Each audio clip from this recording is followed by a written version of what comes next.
Cousin Telepathy Challenge, but Filipino edition. Magpangalan ng animal in 3, 2, 1, dog!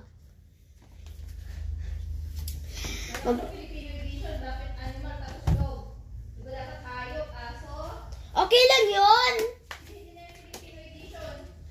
Magpangalan ng paboritong place na gustong-gusto mo pumuntahan.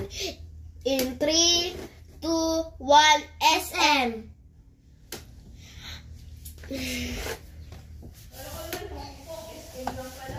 Paboritong puntahan, Mama.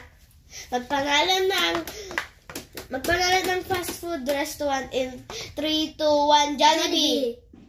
Okay. Itaas ang paa in 3, 2, 1.